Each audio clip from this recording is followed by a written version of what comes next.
और क्या कहते हैं, वो बेटी कह रही है, पिताजी तुम थोड़ा ज्यादा बोल दिया, ससुराल में पूरी बात खत्म हुई आज मारी, अब तुम जाओगा ने मैं किसी कुएं में आत्महत्या कर लूंगी। कि कारण कि मारे मारे एकली के तो चूनर नी मली और तुमने 500 गाम का के बोले लिया। फिर मंदिर की तरफ देखा और क्या कहा, थोड़ा सा समय और दे दे बेटी, आएगा जरूर।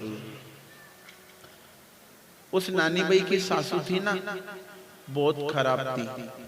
बेन गणों दुख देती थी, बेनों तुम दुख मत दीजो बहू के, तू तो गरीब की छोरी है, थारा माँ बाप थारी माँ तो री नहीं, भाई तो रियो नहीं, कोई परिवार में बच्चों नहीं, थारा पिताजी करताल बजाता भरे। हाँ, अगर बुढ़ापे में रोटी खाना है बहू के हाथ की तो सबकी बुराई कर देना भले, पर उसके माँ बाप की बुराई मत करना बेन, क्योंकि बेटी माँ और बाप की बुराई कभी सुनती नहीं है। कई ऐसी खानदानी बेटी आई जिनने 8-8 दिन तक रोटी नहीं खाई। उस बहू से पूछी है, आखिरी में जब सोच पड़ी ना तो पूछी, तूने रोटी नहीं खाई? रोना आ गया। 8 दिन पहले आपने मेरी माँ की बुराई करी थी ना, तो मेरी माँ ने कहा था कि सासू के सामने कभी खराब मत बोलना, तो मैं आपके सामने बोली तो नहीं, पर अब मैं क्या करूं, मैं सुन ना सकी, पर मेरे संस्कार ऐसे हैं, मेरी माँ ने राय ऐसी थी। मेरी माँ ने छिचावनी केवल गगरा बटलो ही नहीं दिया, केवल कपड़ा नहीं दिया, केवल सोना चांदी नहीं दिया, मेरी माँ ने मेरे माथे पे हाथ रखकर सौगंध भी दी है, सास को माता का दर्जा देना, ससुर को पिता की तरह मानना, उनको देवी देवता मानकर उनकी सेवा करना। बेटी मेरे दूध को लज्जित मत कर देना, मेरी माता ने मुझे ये आशीर्वाद दिया। अब मेरी माता की बुराई आपने करी, आप बड़े आदमी हो, आपके घर बहुत जमीन है, आपके घर बहुत सोना चांदी, मेरे घर तो कमी है, मैं तो गरीब की बेटी हूँ, मेरे माँ बाप ने ज्यादा धन नहीं दिया, पर मेरी माता ने मुझे धर्म की बाट जरूर बताई है कि धर्म की बाट को कभी मत छोड़ना। तो मैं किसको दंडित करूं, तो मैंने अपने आप को दंडित करा और 8 दिन तक रोटी नहीं खाई। बुढ़ापे में अगर गरम गरम रोटी खाना है तो अपनी बहू के सामने कभी उसके माँ बाप की बुराई मत कर।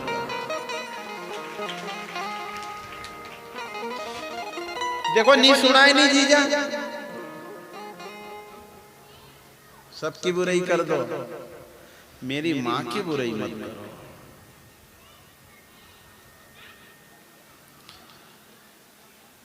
माँ जो थी ना, वो उन्हें ढोल बंद कर ही दिया, रोको कि कहीं कि रोटी जिमो रोटी कोई नहीं आए, सब गया, कोई बच्चियों ही नहीं, भोजन करो। नरसी मेहता कि हाँ तमी तिलक लगे लो, लगे ले वाड़ो ने दुपट्टो दे दो। बेटी जब तिलक लगाने लगी पिता को, उसी समय घटना घट गई रे।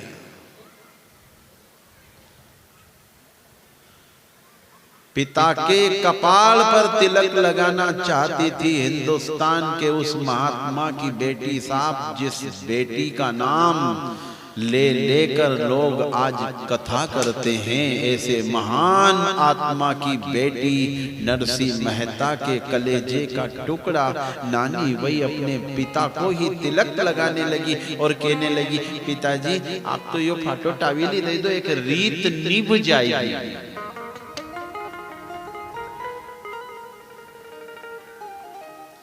और तिलक लगाने ही वाली थी, पर तिलक लगा नहीं पाई साहब, घटना घट गई रे। और ऐसी घटना घटी कि कथा बन गई, वो आज लकोमड़ी में फिर से उसी को दोहराया जा रहा है। नरसी मेहता को अलग हटा देता है हाथ से, और द्वारिका का नाथ स्वयं आकर खड़ा हो जाता है। द्वारिका नाथ की श्री 4 भुजानाथ की। नरसी को अलग कर दिया और स्वयं नानी भाई उस बेटी ने क्या करा, तिलक लगा दिया। किसको लगाया? लगा पिता को रही थी, पर जगत पिता के कपाल पर तिलक लग गया।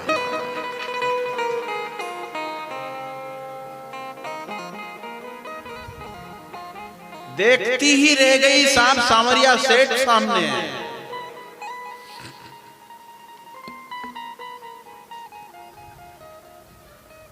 मुस्कुराई है, मेरा परमात्मा मुस्कुरा देता है और पूछता है, चुनर झोले में से निकाल कर उड़ाने वाले भाई तो 8 दिन के लेके आ गए थे, पर आसमान में हाथ ऊंचा करके चुनर मंगाने वाला भाई आज आया।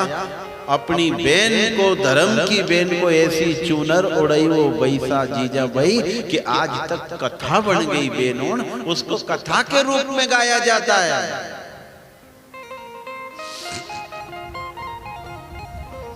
500 गांव का जो आया इन देख लिया था नहीं, अक्रूर जी से कहा है किसने? ठाकुर जी ने।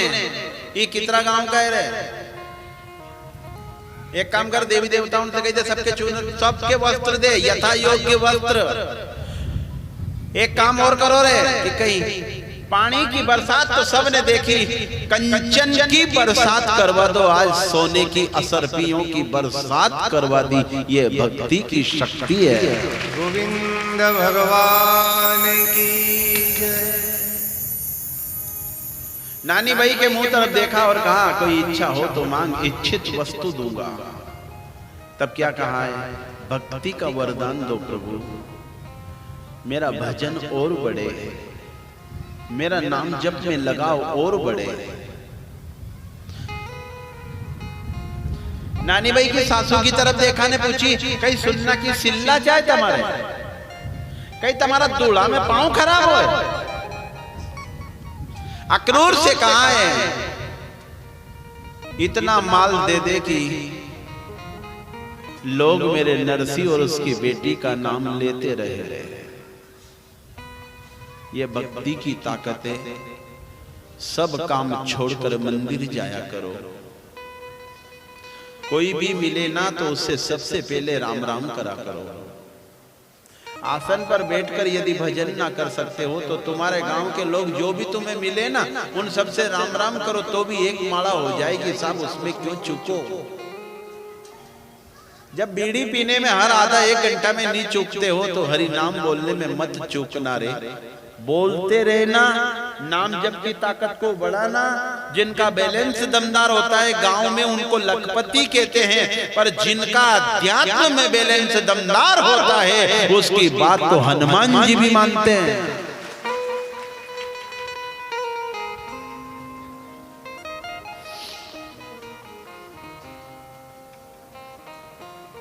मांग रहे और कुछ चाहिए क्या? कहीं नहीं चाहिए, आते रहे ना। आखिरी में और आएगा कि कदे पाछो मामेरो करा कहीं के नहीं अब नहीं, अब तो ये आखिरी काम तो के तू कहीं कथा था कराई जदे हूं कहीं के नहीं के और एक काम कर भंडारो कर दे 1000 ग्राम के नोट जी अब के नहीं अब नहीं, अब सब हुई के फिर कदे बोले रही हो बता।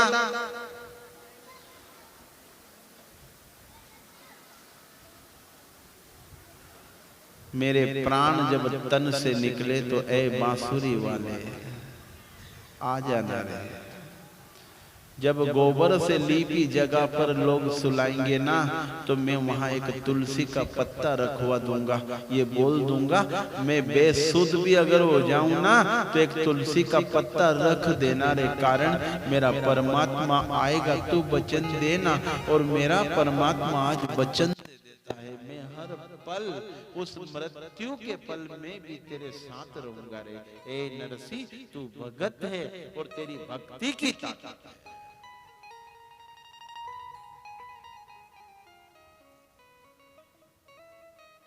नानी भाई वो थी ना बेटी, उसने कहा है इन ससुराल वालों ने बहुत दुख दिया, आज के बाद यहाँ नहीं रहूंगी। तो बेन भगवान श्री कृष्ण ने माताओं को शिक्षा दी है। परमात्मा भी कब मिलेगा वो बेन, जब पति के साथ कभी असत्य व्यवहार ना हो, जो पत्नी पति के साथ छल करे, जो पत्नी पति के साथ असत्य व्यवहार करे, जो पत्नी पति के सामने झूठ बोले, जो पत्नी पति के सामने अच्छा भोजन बनाए पर पहले खुद ग्रहण कर ले। बेन मैं नहीं कह रहा हूं, मैं तो आपका भाई हूं, बेटा हूं, परंतु भगवान श्री कृष्ण ने राय दी थी, ए नानी भाई तू भगत की बेटी है, पर मेरी बात ध्यान से सुन, ये स्त्री समाज के लिए काम की बात है। चाहे 10 पुत्र हो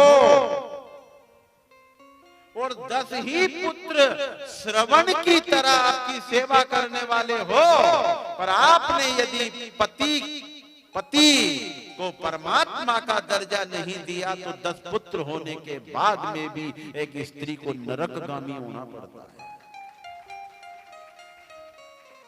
बिना सुनी क्यों है?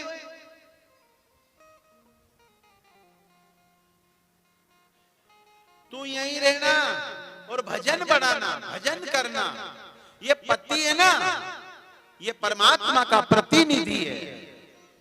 पति की नजर में अगर तू गंगा की तरह पवित्र रहेगी तो शरीर जिस दिन छूट जाएगा, धरती का दणीन रघुपति मिल जाएगा। बेटी, ये पति तुम्हारे व्रत को मजबूत करता है, ये पति परमात्मा के प्रति और भी लगाव करता है। एक दिन बात प्राणी आ गई अपनी जिंदगी में, कोई साथ खड़ा नहीं रहेगा, तब रघुपति, तब द्वारिका का नाथ। हाँ, पर कब? ये प्रथम सीढ़ी है, पति की सेवा प्रथम सीढ़ी है। अंत में आत्मा परमात्मा से मिल जाती है। बेटी तू यहीं रह, ससुराल को गुरुकुल बना, अपने घर में जितना भी अपने सनातन धर्म में नियम है ना, उन नियमों का पालन कर। सोच पड़ी रही आप सबके?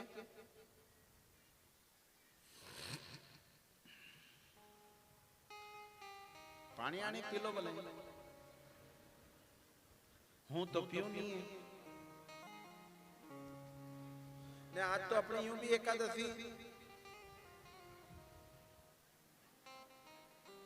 अब काल एकादशी को व्रत तो यही पारण करांगा लकोमड़ी में, और आज की एकादशी के व्रत करने में जो आनंद आएगा, जो नाम जप होगा, जो फल मिलेगा। मैं बहुत पहले आया था, मेरे को सही समय पता नहीं है, पर जियोसा ने की थी कि 2004 में, तो 2004 से लेकर 2024 के बीच में जितने भी लोग परमात्मा के यहाँ गए हैं, इस गांव से, इस क्षेत्र से, इस एकादशी के व्रत का फल उन सब आत्माओं को प्रदान किया जाएगा। कल यहाँ भोजन करके, कल यही भोजन होगा। आज तो सबको व्रत है, तमार से ज्यादा माताओं के, कि अपने तो गोली चले, गोली को आड़ो ले, नरा सुगर को आड़ो। आजकल सुगर को आड़ो नो चली रही है, क्या कहीं भरत तरत के नहीं, अपने तो सुगर है। सुगर को मतलब तो शक्कर हो, शक्कर को मतलब तो मीठो हो। और याद रखना, धरती पर जितने भी रस है ना, रस सर्वश्रेष्ठ रस तो केवल हरि रस है। हरि रस मऊड़े का पीने वाला उतरने के बाद पछता है, पर जिनने हरि के रस का पान करा वो उसको उतार ले।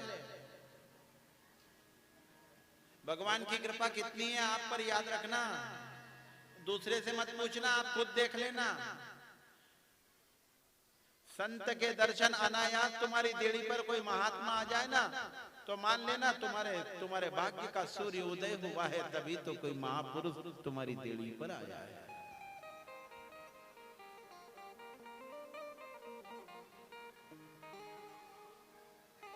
सब प्रकार की ताकत है यहाँ पर, याद रखना। जो भक्ति की, जो भजन की ताकत है, वो सर्वश्रेष्ठ ताकत है। भक्त प्रहलाद की कथा है। भक्त प्रहलाद जिंदा जलाया, मरिया बात दाग दे, पर भागवत माता में एक ऐसी कथा है कि जिंदा को दे ही दिया है। ये जिंदा जलाया रे जिंदा जलाया,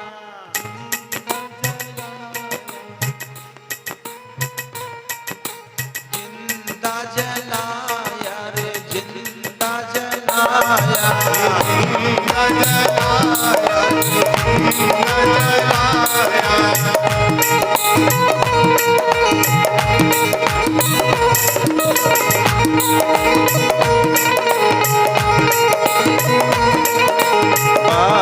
प्रहलाद को जिंदा जलाया, जिंदा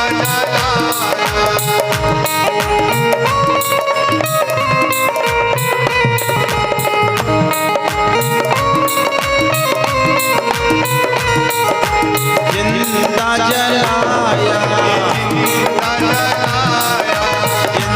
जलाया, जिंदा जलाया।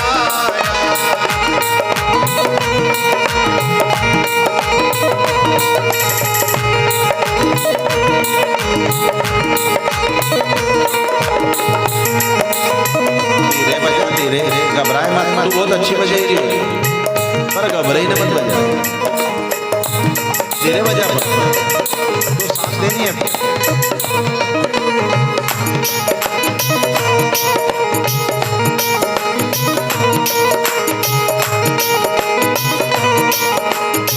गुरुजी हाथ में जिस बेटा उसे बताओ ना,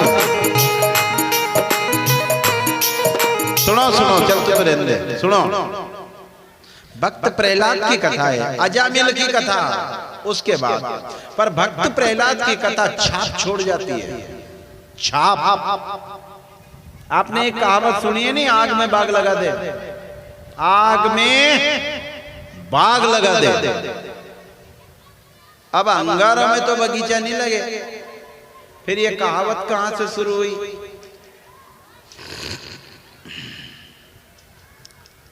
बढ़ती होली में बैठकर भी जो हरि नाम का बगीचा लगा दे, ऐसे भक्त प्रहलाद की कथा आती है चौथे दिन।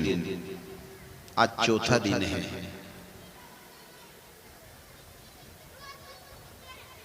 हिरण्यकश्यप ने अपनी गोदी में बिठाकर पूछा है अपने ही लाल से, दुनिया की सबसे बड़ी ताकत कौन है? तो गोदी में बैठकर बोल दिया श्री नारायण, केवल नारायण। के फिर हूं मैं के पिताजी? उसकी चल के कारण आपकी चलती है, आपकी चल तो 1 मिनट में बंद हो जाए अगर वो हल्की सी नजर फेर ले। घमंड मत करना, कुछ लोगों की चल कर्म के कारण कम हुई है, कुछ लोगों की चल कर्म के कारण, बुरे कर्म के कारण कम हुई है। अगर चल को बढ़ाना चाहते हो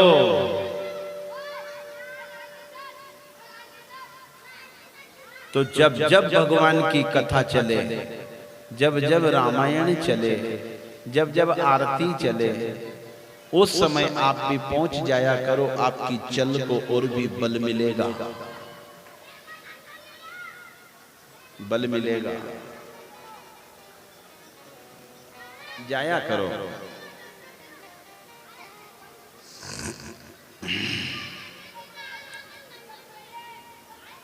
हिरण्यकश्यप ने उसकी पत्नी से कहा, ये तेरा बेटा अकाल मौत मरेगा, कारण ये मेरा नाम नहीं लेता है, ये नारायण का नाम ले, और नारायण तो मेरा बेरी है, मेरा बेरी।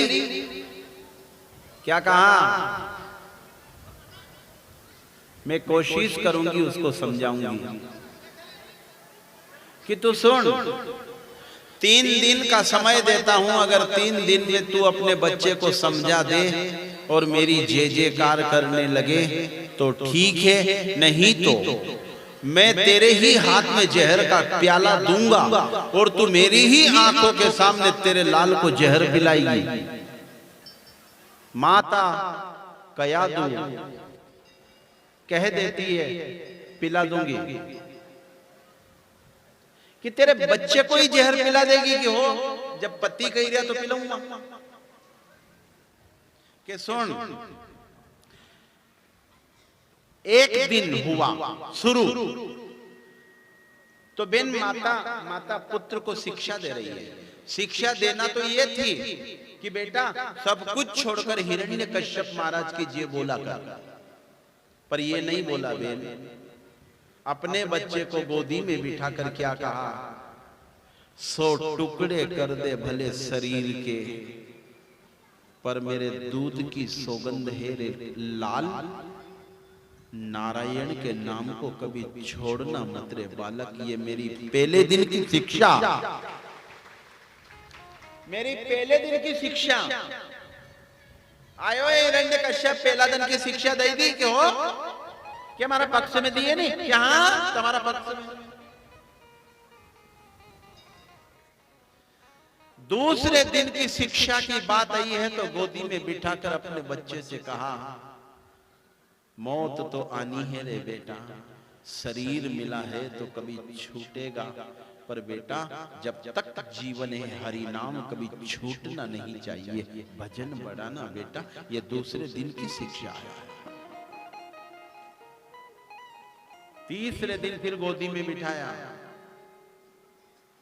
तेरा पिता आएगा, तेरा पिता समझ नहीं पा रहा, कोई सदगुरु से नहीं मिला, इसीलिए जगत के पिता से टक्कर ले ली। अब तो सुन, आज भले मैं जहर पिला दूं तुझे, पर चिंता मत करना, पर भजन बढ़ाना रे। हिरण्यकश्यप ने बेनों पूछिए प्रहलाद कि हाँ थारी माता ने कहीं शिक्षा दी बता। नारायण नारायण नारायण श्रीमन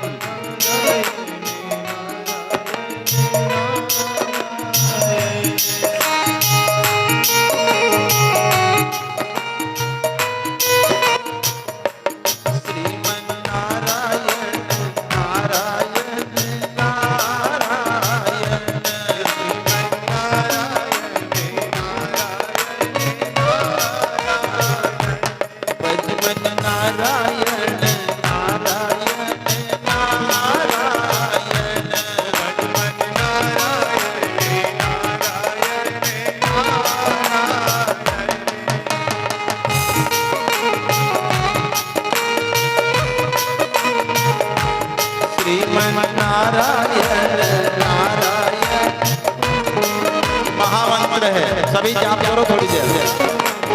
आज भक्त प्रहलाद हरि के नाम के भरोसे पर जहर पीने जा रहा है।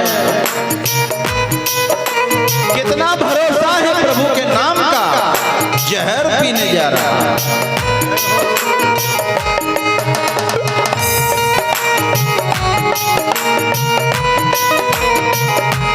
श्रीमन नारायण नारायण नारायण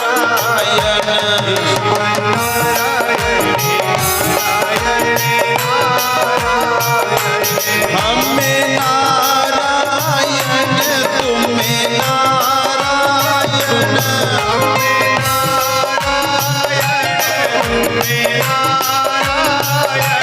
हमें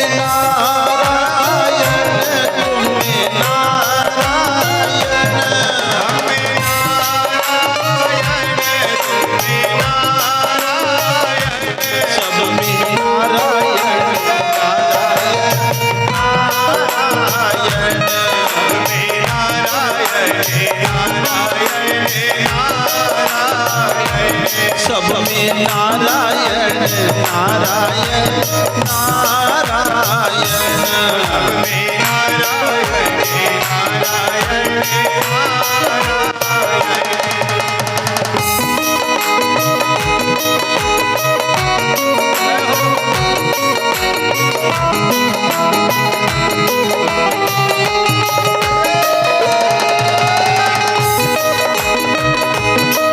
बोलो बोलो ताली बजाओ।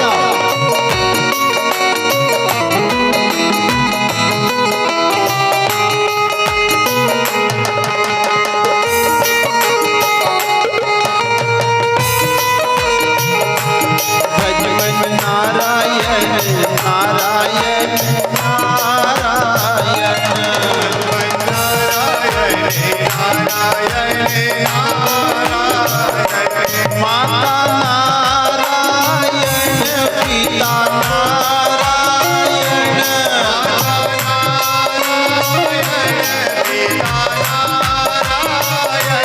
माता नारायण पिता नारायण,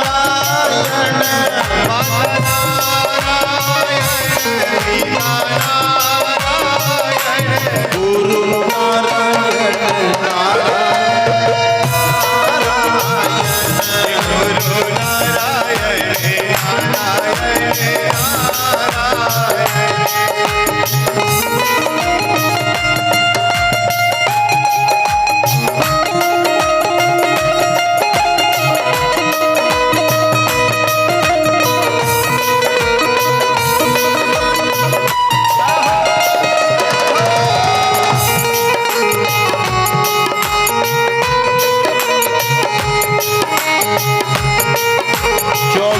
घंटे में कुछ समय के लिए ये महाकीर्तन, ये महान कीर्तन है, ये अपने घरों में होना चाहिए।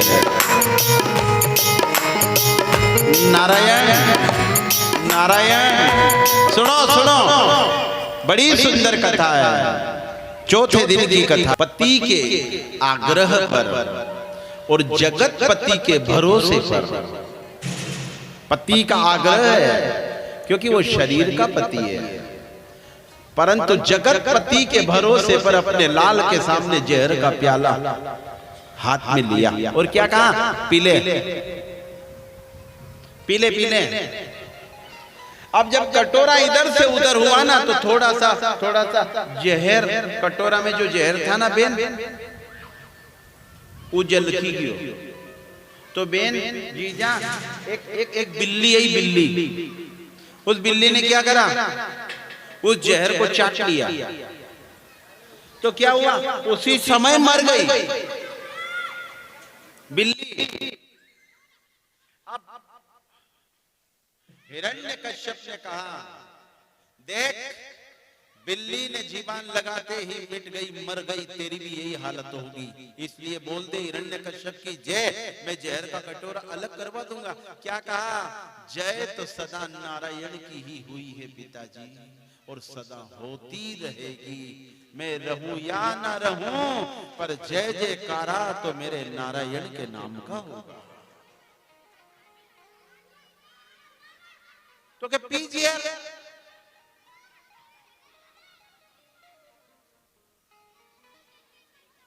बेन पी गया, जहर पी गया, पर अपनी मां के मुंह तरफ देखा है। एक बार तो मां को भी रोना आ गया साहब।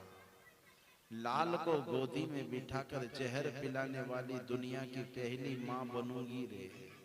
पर सुन सुन, मैं मजबूर हूं बेटा।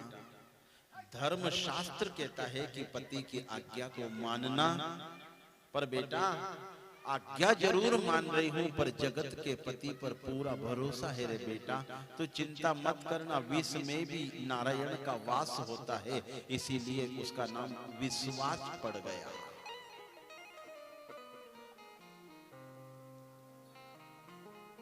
तू पी ले,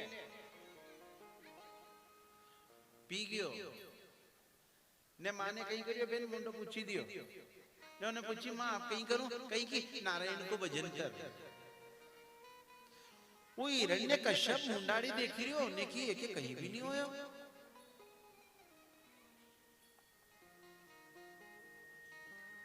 पिताजी कि हाँ, एक बात बोलूं कि हाँ,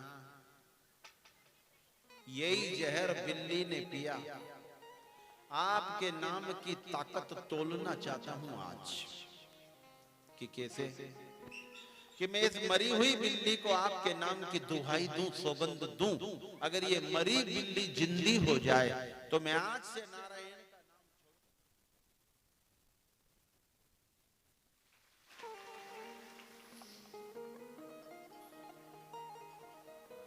और नी, या तो मैं आपकी बात मानूं या फिर मेरी बात आपको मानना पड़े। कि बोल कि ए मरी हुई बिल्ली, तुझे इस देश के राजा हिरण्यकश्यप की सौगंध, तू जिंदी हो जा। 100 बार की होगा, पर कहीं मरी बिल्ली जिंदी हो ना राक्षस का कहना से नहीं हुई। तो हिरण्यकश्यप ने बेन बात बदल दी, कहीं फर्क पड़े, कहीं मरिया जिंदा हो, कहीं यूं के हो कि सुनो अब देखना मेरे नारायण के नाम की ताकत। ए मरी हुई बिल्ली, तुझे मेरे परमात्मा श्री नारायण के चरण के नीचे जो रज पड़ी ना, उस रज की दुहाई देता हूं तो जिंदी हो जा। और उसी क्षण बिल्ली जिंदी हो गई थी।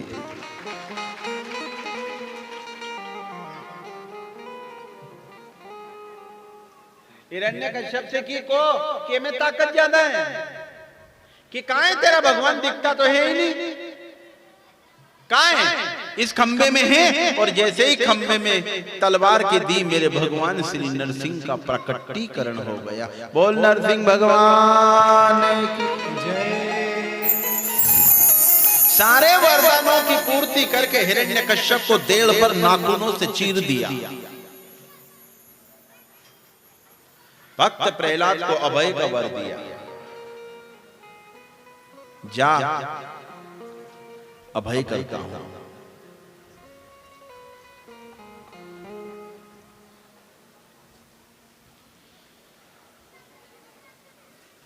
क्रोध का जहां अंत है, लोभ का जहां अंत है, मोह का जहां अंत है, याद रखना वहीं से संतत्व शुरू होता है। संत केवल कपड़ों से नहीं बना जाता, लोभी की तरह है, क्रोधी की तरह है, मोही की तरह है, वो भी तो तोलियो जाए। साधु बनी गया मान लो, ने 50 को नोट देखी चिड़ी पड़ा के 500 को नोट चढ़ाओ, तो बताओ साधुता री का है कहीं? कपड़ों को बदलने से नहीं साहब, लोभ बदल जाए और लोभ त्याग में तब्दील बदल जाए ना, परिवर्तन कर दे, तो मान लेना साधु हो।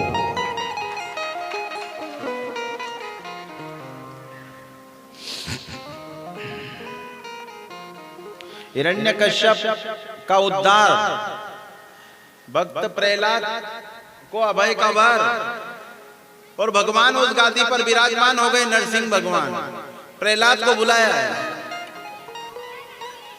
बोल बोल, बोल क्या तुम? मारा माथा पे हाथ धरो, हरि जी मारी नैया के पार करो। माथा पे हाथ धरो, हरि जी मारी नैया के पार करो। सभी गाएं, ताली बजाएं।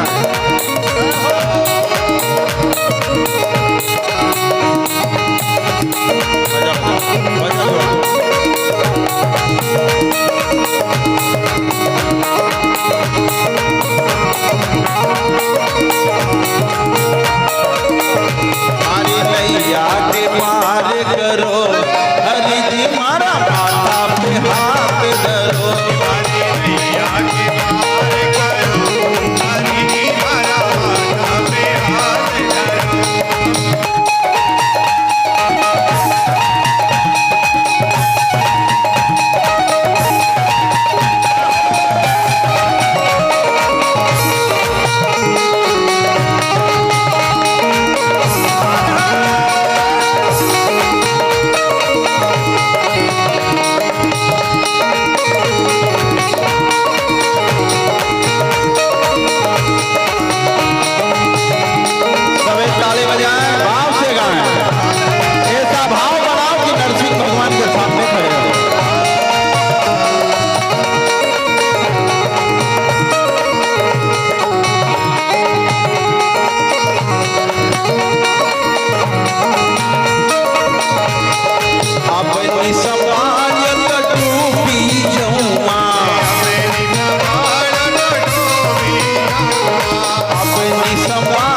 संतों का आना जाना लगा रहता है।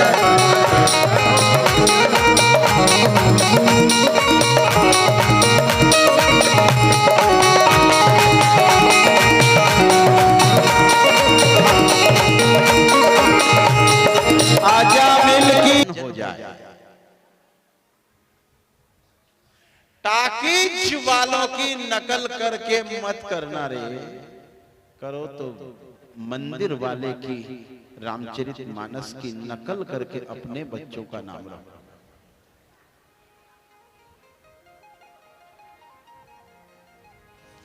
अरे जीजा भाईवन तमेने काल से मई बैठ जो 3 बजे बाद उठ जाया करो यहाँ से, या फिर मई यज्ञशाला में बैठी ने अपन इन्हें 3:30 बजे 11:30 बजे से लेके तो 3:30 बजे तक श्रीमद् भागवत कथा का टाइम है। ये जीवान हुई है मेरी जो तारीख लेने आए थे उनसे।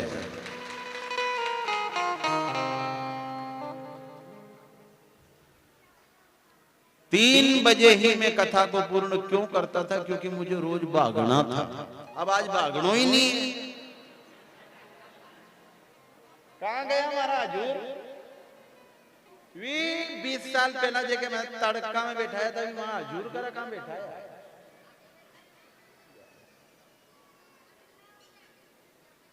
भले हजूर से पूछ लो। 11:30 से 3:30 बजे तक हजूर यही बात हुई। गौशाला में बैठी खाटला बैठो तो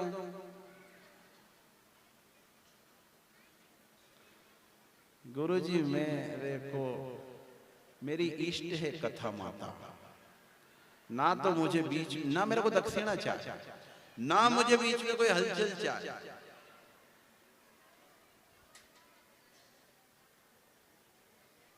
एकदम चित्त स्थिर हो तो ही आनंद आता है कथा करने में और सुनने में। लोग भी तो बहुत है, तब बहुत।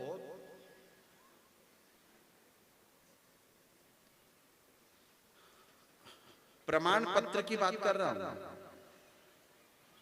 भगवान की कृपा जिस पर ज्यादा हो उसके घर 5 चीज अपने आप होने लगती है।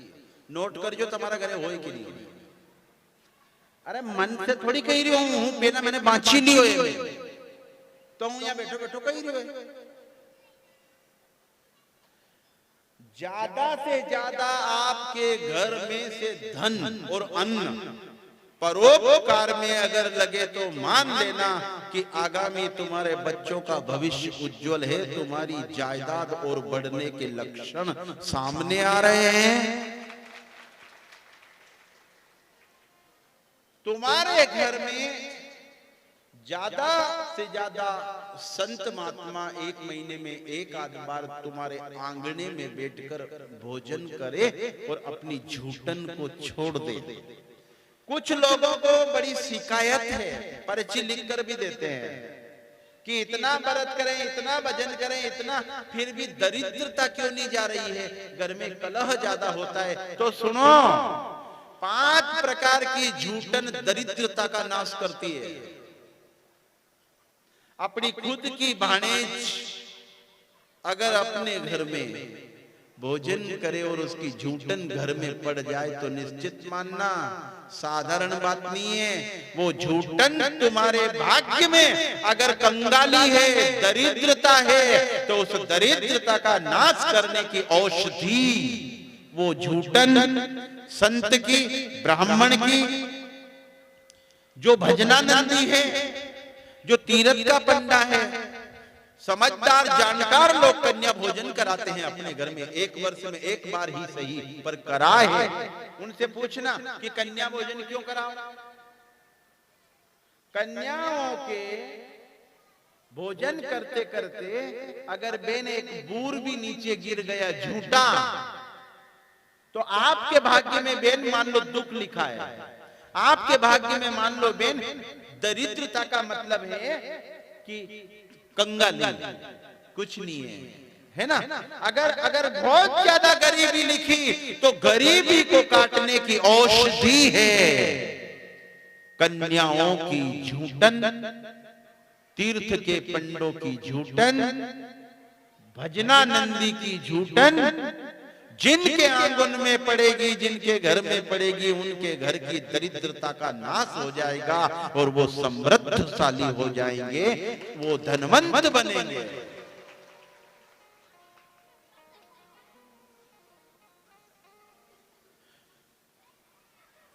संत का घर आना और सपने में कभी कभी भगवान के मंदिर का शिखर दिखना, भगवान के मंदिर में उतरती आरती याद रखना, 1,00,000 जन्म का पुण्य जब उदय होता है तो आदमी को सपने में उतरती हुई आरती का दर्शन होता है।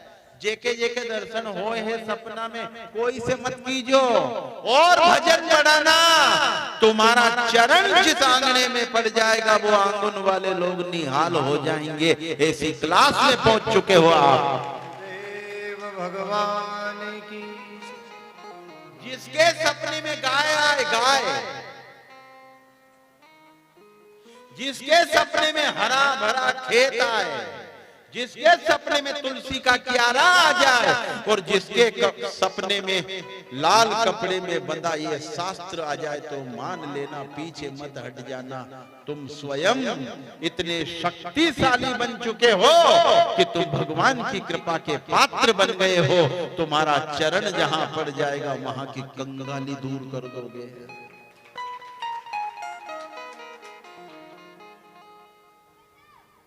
आजा मिल के घर देखो ना, रे मन मुसाफिर निकलना पड़ेगा, काया कुटी खाली करना पड़ेगा।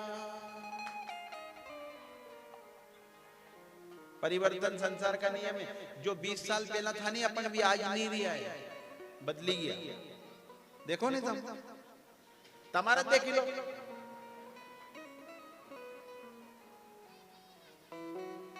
हजूर के देख लो, क्यों सरपंच साहब में ना हुआ? अरे आएगा नोटिस जमानत न होगी, आएगा नोटिस जमानत न होगी, आएगा नोटिस जमानत ना होगी, घर तेरे पल्ले अमानत न होगी, घर तेरे पल्ले अमानत ना होगी।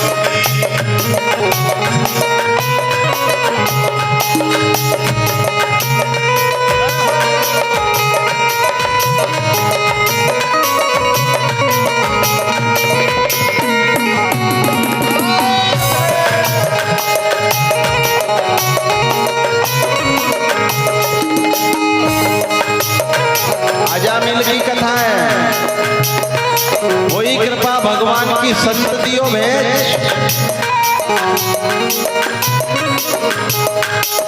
रे मन मुसाफिर निकलना पड़ेगा, रे मन मुसाफिर निकलना पड़ेगा, काया कुटी करना पड़ेगा।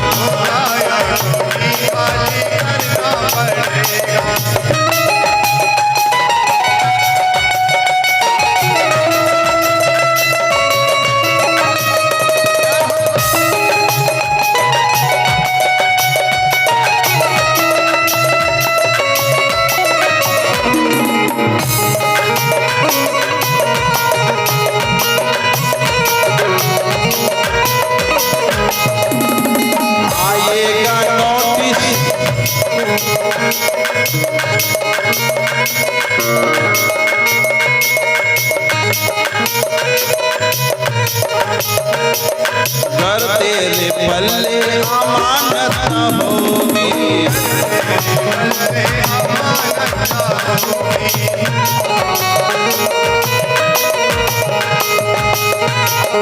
आजा मिल के घर संत पधारे। सुनो सुनो, आजा मिल के घर संत पधारे। पर आजा मिल का घर जो था ना, वो गृहस्थ आश्रम नहीं था, फिर ब्राह्मण होकर तुलसी क्यारा और गंगा जली घर से बाहर निकाल दिया था। गणिका रहती थी। फिर गाय माता नहीं थी, आपकी पहचान ही गौ माता से, आपकी पहचान ही गंगा जड़ी से, आपकी पहचान ही तुलसी क्यारे से, आपकी जो पहचान है नी गौ माता से। गौ माता की पुकार सुनकर ही धरती पर गोपाल आया है। ऐसी गौ माता को रोड पर घूमते देखो। हर घर एक गाय होना चाहिए कि नहीं होना चाहिए? थोड़ी सी और कथाएं मैं करूं तो कभी ना आपसे एक बात पूछूं, हर घर एक गाय होना चाहिए कि नहीं? अच्छा, केका घर है, एक एक गाय, हाथ ऊंचा करो तो।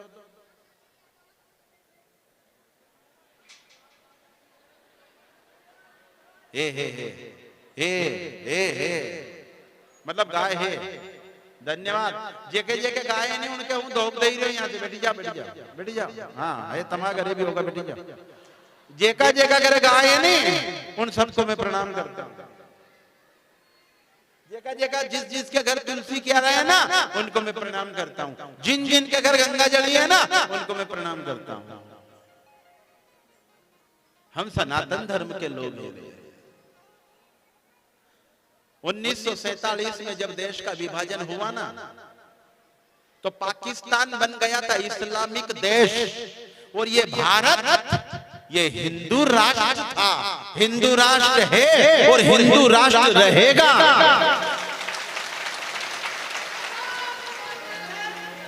क्यों? क्योंकि धर्म के नाम पर देश का बंटवारा हो चुका। अगर आज भी लोग यूं कहे कि होली पर पर्यावरण बिगड़े, लोग यूं कहे दीपावली पर पटाखे फोड़ने में यहाँ का माहौल बिगड़े, तो क्यों रे होली पर रंग गुलाल लगाने वालों को यूं कहते हो कि हम दूषित कर रहे हैं यहाँ के पर्यावरण को? तो बकरा काटने से क्या पर्यावरण और प्रकृति प्रसन्न होती है? जब धर्म के नाम पर बंटवारा हो चुका तो ये देश हिंदुओं का देश है।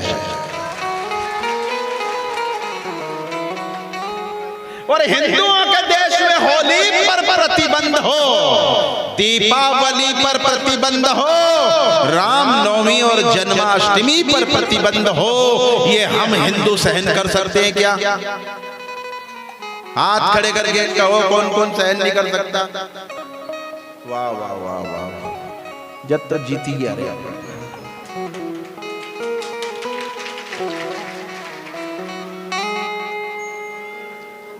अजामिल की कथा है। उसके बाद तू ही आज रे गोपाल लेवा मन, तू ही आज रे गोपाल लेवा मन, तू ही आज।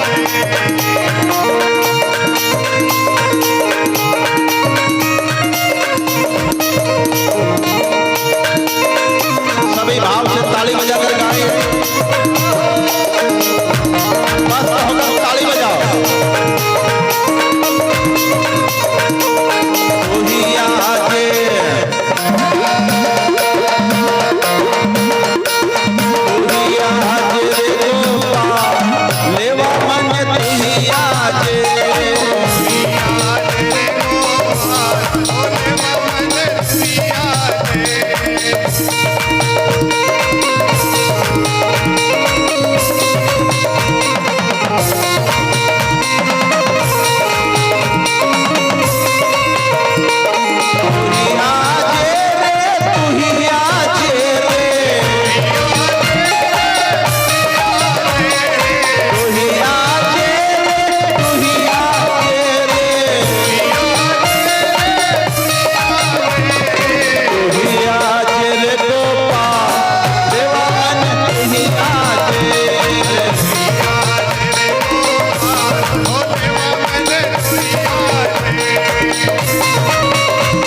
सुंदर गोपाल। इस भाव में जीना बहुत आनंद आएगा।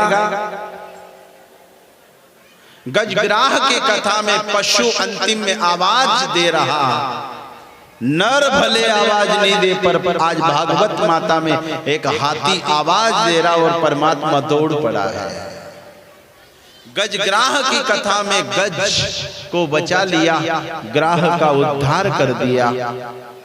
समुद्र मंथन की कथा, राजा बलि की कथा, उसके बाद नवे स्कंद की कथा, बड़ी सुंदर इक्ष्वाकु वंश की कथा।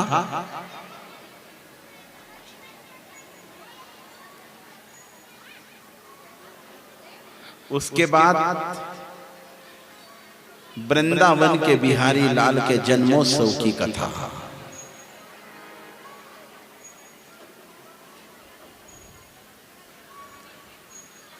आपकी बहुत लगन है साहब कथा के प्रति। हाँ, बहुत लोग पधारे हो आप। मुझे काफी समय हो गया था यहाँ आए हुए।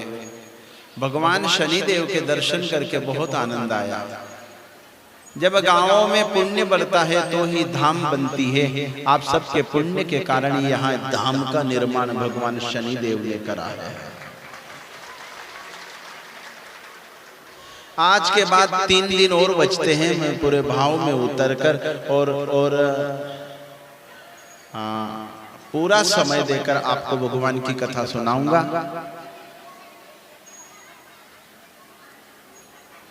देवकी और वसुदेव जी के ब्याह की कथा से शुरू होता है 10वां स्कंद।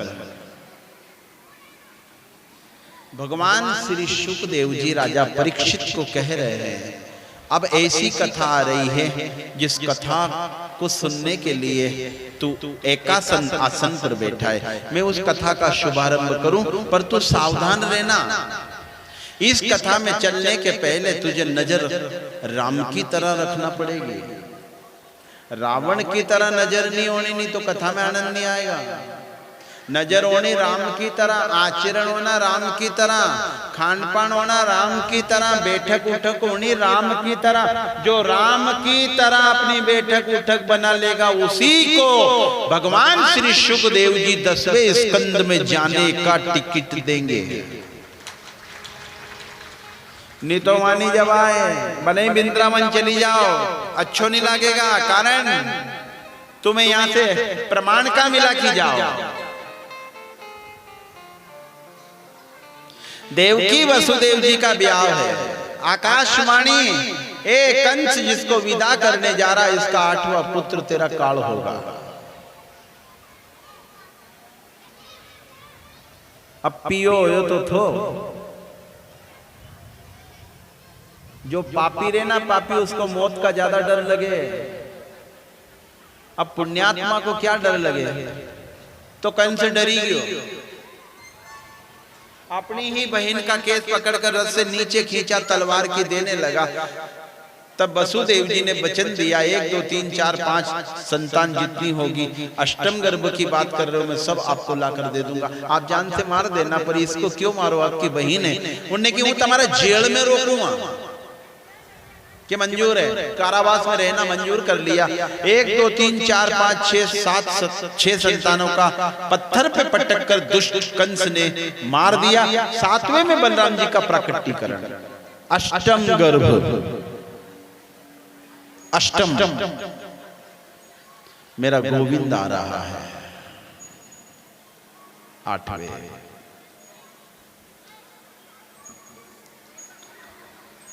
आपसे मैंने कहा था दही दूध लाना। अपन सब लोग होली खेलेंगे और आज यहीं तक अपन कथा करके अब जन्मोत्सव मनाएं। आप सबकी इच्छा हो तो देखो, तुम्हारी इच्छा तो 7 बजे तक भी, क्योंकि मुझे यहाँ की क्लास का पता है। हाँ, मैं बहुत पहले से यहाँ आया हूँ, पर अभी 3 दिन है, मतलब 9 घंटा हो रहे आपका हमारा बीच में। पूरे भाव से कथा सुनाऊंगा आपको।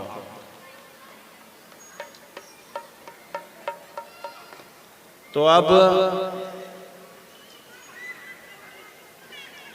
कारावास में जब मेरा परमात्मा आता है तो कह देता है जहाँ कंस है वहाँ कृष्ण नहीं रहे और जहाँ कृष्ण है वहाँ कंस नहीं रहे, कि फिर क्या कि आप मुझे यशोदा के यहाँ छोड़ दो और यशोदा के यहाँ पर जो पुत्री है वो कंस को लाकर दो।